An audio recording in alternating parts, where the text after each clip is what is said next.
LPG cylinder ಸ್ಫೋಟಗೊಂಡು ಇಬ್ಬರು ಯುವತಿಯರಿಗೆ ಗಾಯಗಳಾಗಿವೆ. ಬೆಂಗಳೂರಿನಲ್ಲಿ BTM ಲೇಔಟ್ನ 2ನೇ ಹಂತದ ಮನೆಯಲ್ಲಿ ಸ್ಫೋಟವಾಗಿದೆ. ಗಾಯಗೊಂಡ ಯುವತಿಯರಿಗೆ ವಿಕ್ಟೋರಿಯಾ ಆಸ್ಪತ್ರೆಯಲ್ಲಿ ಚಿಕಿತ್ಸೆ ಕೊಡಿಸಲಾಗುತ್ತಿದೆ. ಮನೆಯಲ್ಲಿದ್ದ ವಸ್ತುಗಳಿಗೆ ಹಾನಿಯಾಗಿದೆ. ಸ್ಥಳಕ್ಕೆ ಮೈಕೋಲೇಔ ಠಾಣೆ ಪೊಲೀಸರು ಭೇಟಿ ನೀಡಿ ಪರಿಶೀಲನೆ ನಡೆಸಲಾಯಿತು. ಹಾಸ್ಪಿಟಾಲಿಟಿ ಕ್ಷೇತ್ರದಲ್ಲಿ ಜಾಗತಿಕ ವೃತ್ತಿಯ ಕನಸು ಇದೆಯಾ? ಜಾಗತಿಕ ಅಧ್ಯಯನ ಉದ್ಯೋಗ ಅವಕಾಶಗಳೊಂದಿಗೆ ಭಾರತದ ನಂಬರ್ 1 IIHM ನಲ್ಲಿ ಓದಿ. ಪ್ರವೇಶ ಆರಂಭವಾಗಿದೆ. ಈಗಲೇ ಸೇರಿ. ಚಾಲಕನ ನಿಯಂತ್ರಣ ತಪ್ಪಿ ಆಪಲ್ ತುಂಬಿದ್ದ ಲಾರಿ ಪಲ್ಟಿಯಾಗಿದೆ.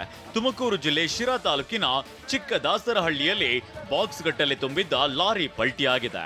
ಶಿಮ್ಲಾದಿಂದ ಶಿರಾ ಮಾರ್ಗವಾಗಿ ಮೈಸೂರು ಕಡೆಗೆ ಆಪಲ್ ತುಂಬಿಕೊಂಡು ಲಾರಿ ಬರ್ತಿತ್ತು. ಈ ವೇಳೆ ಬೈಕ್ ಅಡ್ಡ ಬಂದ ಹಿನ್ನೆಲೆ ಚಾಲಕನ ನಿಯಂತ್ರಣ ತಪ್ಪಿ ಲಾರಿ ಪಲ್ಟಿಯಾಗಿದೆ.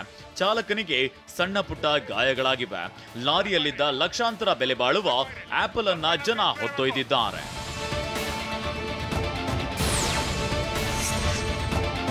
ಕಸ ಬಳಿಯಲು ಸೇರಿದ ದಿನಗೂಲಿ ನೌಕರ ಇಂದು ಕೋಟಿ ಕೋಟಿ ಒಡೆಯನಾಗಿದ್ದಾನೆ. ಕೊಪ್ಪಳ KRIDL ದಿನಗೂಲಿ ನೌಕರ ಕಳಸಪ್ಪ ನಿಡಗುಂದಿ ನಿವಾಸದ ಮೇಲೆ ಲೋಕಾಯುಕ್ತ ಅಧಿಕಾರಿಗಳು ದಾಳಿ ನಡೆಸಿದ್ದಾರೆ. 20 ವರ್ಷಗಳ ಹಿಂದೆ ಕಸ ಬಳಿಯೋ ಕೆಲಸಕ್ಕೆ ಸೇರಿದ್ದ. ಆದ್ರೀಗ 24 ಮನೆಗಳ ಒಡೆಯನಾಗಿದ್ದಾನೆ.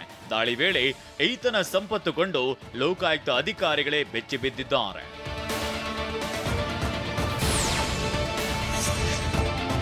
ಚಪಾತಿ ಸರಿಯಿಲ್ಲವೆಂದು ಪ್ರಶ್ನಿಸಿದ ವಿದ್ಯಾರ್ಥಿನಿ ಮೇಲೆ ಹಲ್ಲೆ ನಡೆಸಿರುವ ಆರೋಪ ಕೇಳಿ ಬಂದಿದೆ.